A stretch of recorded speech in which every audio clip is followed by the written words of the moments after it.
Hey there, everybody. Well, I finally got a chance to see Terrifier 2 at the very end of an extremely limited run in Australian theaters. First of all, I just want to say how much I have loved Art the Clown ever since I first saw Terrifier. Hell, I loved him so much I even tracked down a copy of All Hallows Eve just to see him in that. Oh, what's that? You thought Art only had two movies? No, siree. But in all fairness, All Hallows Eve is really not that great, so you can skip it if you don't want to see it. Anyway, I'm just going to do something a little bit different here. I'm going to do a quick review, no spoilers, and no grease paint either.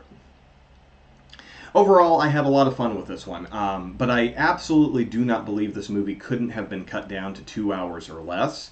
As the credits were rolling, the phrase overindulgent kind of popped into my head.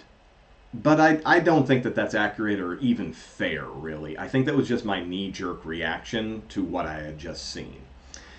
I just don't believe that this one needed to be as long as it was. I don't think that the longer runtime necessarily hurts it. I just believe tightening it up by about 20 minutes would have really made this into a solid movie. As for my issues with it, the biggest one I had was the CGI enhanced gore. It was really bad in places.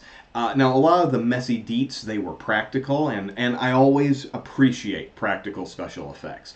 But then they threw in some CGI to enhance it a little bit here and there. Not everywhere, but here and there. And it was pretty obvious. And it really wasn't that great. I actually found it kind of distracting. Like, every time it happened, it just pulled me right out of the movie. And it took me a little bit to get back into it. My second issue was the story.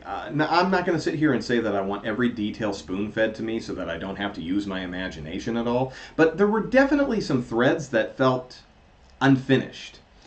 Like, we kept building up certain elements, and they just went absolutely nowhere.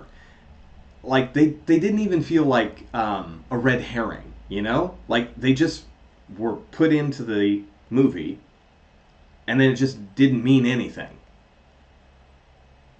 There were a lot of potentially awesome ideas. They just felt unfinished or abandoned once they were thrown onto the pile that this movie is made of. And I really think that's a shame because my brain was starting to guess where it was going to end up, and I came up with a few scenarios that I thought would have been way better than what we ended up with. Which kind of goes back to my main issue of the runtime. We wasted a lot of time on unfinished details that ultimately didn't seem to matter at all. But even with all that said, Art was a fucking delight in every scene and is worth the ticket price. You can tell that David Howard Thornton was having a blast on set. My theater only had a couple dozen people. It was 9 o'clock on a Sunday night. But we were all cracking up at his silent mime routine.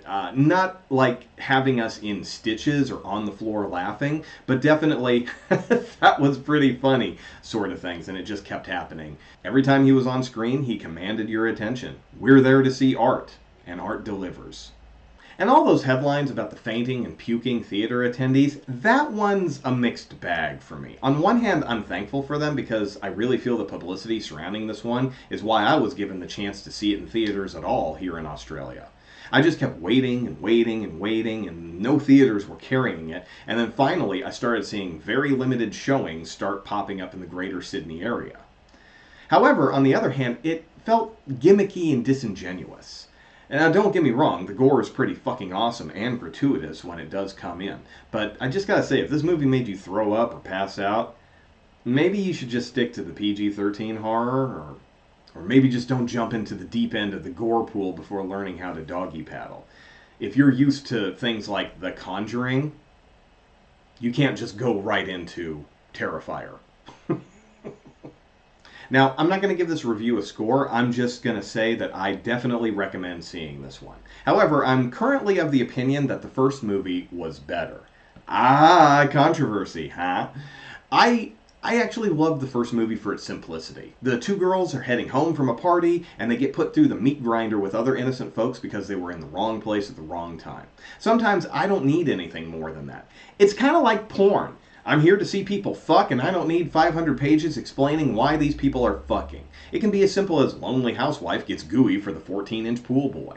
With Terrifier 2, I'm here to see Art kill people in gruesome ways. Unfortunately, this movie stretches out the why to the point that I feel was unnecessary or not fully explored. And while that deducts points in my book, it's not so many points that I wouldn't suggest seeing Art do his thing. I'll be anxious to give this one a second viewing once it hits streaming services and kind of solidify, what I like about it and what I don't like about it, and my opinion could totally change about it. But for now, I'm pleased with what I've seen. So get yourself a dose of that glorious ultraviolence, kiddies, because this one doles it out in fucking spades.